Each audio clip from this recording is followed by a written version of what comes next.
Hey guys, and welcome to a brand new video here on FPL Now. Today we're going to be going over a potential wildcard draft for Game Week 8. So if you're excited for the video, drop a like down below, leave a comment. What transfers are you thinking of making over the international break? Subscribe if you're brand new, and let's get into the video.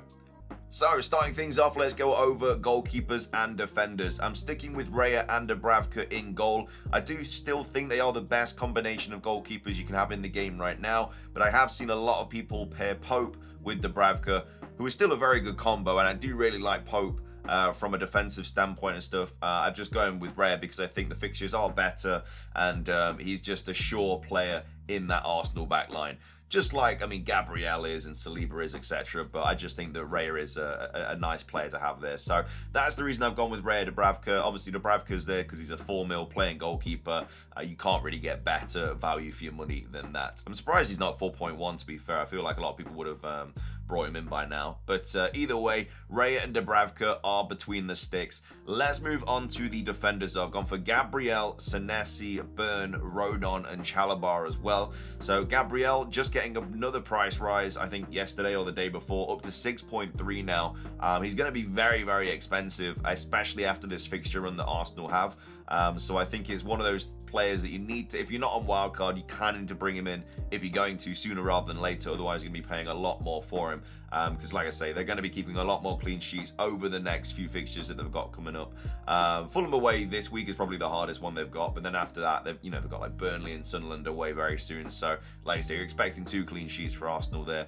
I've gone for Senesi as well. First fixture, he didn't get the DEFCON bonus at the weekend, but it is what it is. He's only human. Still a very, very good asset to have in your team. Still one of the best defenders to own in the game this season. So that's why he's there. Also gone for Dan Burn as well, coming in at 5.1. I think Newcastle defense is being incredibly overlooked. I know a lot of people are bringing in Pope on wildcard and stuff like that, but I just think in general, not a ton of people have Newcastle defense, and they've been very good at the back so far this season. And the fixture run is pretty good for Newcastle coming up as well. And Dan Burn on set pieces, he's a big threat. And yeah, he's just part of a Newcastle defense that I just think are absolutely solid at the moment. Also gone for Rodon as well, 4 mil. Really good fixture this week, Burnley away. Leeds have just looked pretty good so far this season. Rodon's already scored a goal as well. Unfortunately, it was on my bench for that, but it is what it is. But yeah, I just think for a 4 mil playing defender that's going to be starting every fixture, he's one of the best. There are other options as well, so that position is really just up for debate, and whoever you want to bring in. There's good players from each of the promoted teams you can bring in. Obviously Estavo, and then obviously you got Rodon, and then there's some Sunderland players that people are bringing in. But yeah, at the end of the day, it's whoever. I just prefer Rodon in that position. And I've also gone Chalobah as well. I feel like a Chelsea defender is quite nice to have into the team going forward. They've got Forest away not this week, for Game Week 8, should I say, after the international break. And obviously Forest all over the place at the moment. They've then got Sunderland at home, which is a very good fixture. Spurs away, but then Wolves at home, Burnley away. Just some really nice defensive fixtures for Chelsea. And Chalobah has been in the attacking returns as well. He's had a couple of goals this season, an assist or two, a few clean sheets.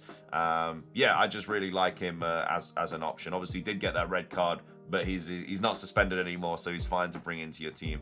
But yeah, the back line, I understand that there's a couple of rogue picks there. Obviously, not a lot of people have Burn and Chalobah, but I honestly feel like they're good options to have into your team. And you don't want it to be super template on wildcard anyway. But either way, those are the defenders and the goalkeepers for this Game Week 8 wildcard draft.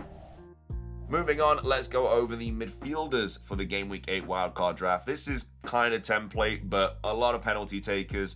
We've gone for Semenyo, who, again, isn't on penalties when Kluivert's on the pitch. Well, you never know, to be fair. I don't think they've had a penalty when both of them have been on the pitch. Obviously, when Kluivert was off the pitch, Semenyo took it. But maybe because of the season that he's having, and Kluivert's just kind of getting back to fitness and stuff, maybe Semenyo takes it. Who knows? I've gone for Saka as well. Shows that he is still on penalties. He did take it when Gyökeres was still on the pitch. I think Gyökeres wanted it, but Saka wasn't going to give up that penalty. So for 9.9 mil, I think he's solid to have into your team. I think his minutes are going to get... They're not going to be as good as other seasons because obviously they've got other players that can play in that position, but he is still the main man. For 9.9 mil, I think he's a bit of not a bargain, but I think now that he still has penalties, I think he's a good option to have in your team. And you kind of need triple Arsenal with the fixtures they've got coming up. Some people are doing triple Arsenal defence, which I don't mind, but I still think it's one risk too far. I mean, double Arsenal defence I think is perfect. All you need is one deflected goal or, you know, one set piece goal or whatever, and then, you know, it's 3 clean sheets you've lost in one game week just because of one goal. On the other side of things, obviously, if they don't concede, then you get 3 times the amount of clean sheet points, which is obviously very nice when it comes off. But yeah, I think triple Arsenal defense might be a little bit too much. I would prefer an attacker instead. But like I say, Raya, Gabriel, Saka, I think are a fine 3 Arsenal players to have into your team. Also gone Gordon as well, showing that he's also on penalties. So that's another penalty taker in this team. Did take a penalty even though that Walter Meyer was on the pitch. So yeah, don't mind Gordon. His minutes should be fine as well going forward. I think he's just still coming back from you know, like injury or whatever, suspension, whatever. He's just building his min-ups up a little bit, but I'm sure he'll be hitting like 85, 90 very, very soon. And Jai as well, another player that is on penalties. Did take one, I think, last week, which was converted nicely. And yeah, Everton have got some good fixtures coming up as well. I like Njai as well. He's been good this season. You know, he's been solid. A lot of people are talking about Grealish and Dewsbury Hall and stuff, but Njai has honestly been solid, and I really like him as an option. For 1.5 mil more than Dewsbury Hall, obviously you have the penalties and stuff, and I don't know, it's what you want. Like, Dewsbury Hall is on some set pieces, you know, he's a 90-minute man. But for 1.5 more, you have Njai, who I guess is slightly more attacking. His numbers are a little bit more attacking on penalties. It's whether you warrant that 1.5 mil. Dewsbury Hall does like a yellow card, albeit some of them have been very unfortunate so far this season. But yeah, at the end of the day, it is whether you want to pay that extra 1.5 mil more for penalties and stuff. And then I've also gone Paquetá as well, also on penalties, who's got Brentford at home this week. Only 5.9 mil. Obviously, West Ham have kind of got the tough fixtures out of the way now. They've got a new manager bounce, and Nuno is a solid manager. I think Paquetá is going to thrive under him. Set pieces, 90 minutes, like I say, penalties. I think he's going under the radar a little bit, and I think he's going to come good with these with the fixture changes. So, like I say, 4, potentially 5 penalty takers in midfield there if Semenyo keeps them from Kluivert. But yeah, solid midfield. Don't mind it at all. Let's take a look at the strikers. So finishing things off, here are the strikers for the Game Week 8 wildcard. We've gone for João Pedro, we've gone for Haaland, and we've also gone for Calvert-Lewin as well. So João Pedro has been a little bit not great lately. I mean, the fixtures are obviously very good for Chelsea going forward. As I already said, for Chalobah, they've got Forest, Sunderland, you know, Burnley coming up very, very soon. And even though he hasn't really been registering any attacking returns, I don't think he's even had a shot on target in the last like 3 or 4 fixtures, which isn't ideal. But he's apparently not going away on international breaks. Obviously, he's not going to be worried about potential injuries abroad. He's going to be resting and stuff. He's going to be fine for those fixtures coming up. And like I say, Forest away is a good fixture at the moment for Chelsea. I think he will be fine again. I mean, he started the season very strong, had a bit of a dip. A couple of those, I mean, that dip was a couple of things. I think the red cards that they got, and a couple of difficult teams they were playing. But apart from that, I think he'll be fine now. The fixture swing is there for him.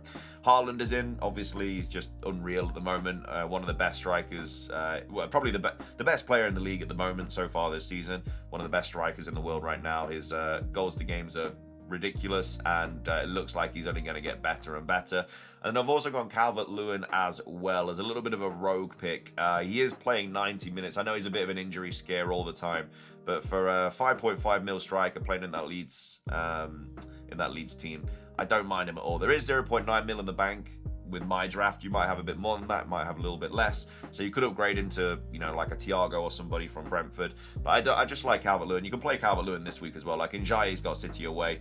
You could play him. You know, City defense hasn't been incredible lately. You could play Njai if you want, but if you wanted to play Calvert-Lewin, then you just bench Njai, play Calvert-Lewin this week, and then obviously swap them the week after. So yeah, for this week, you'd play someone like Raya, Gabriel, Chalobah, and then one of Senesi or Burn.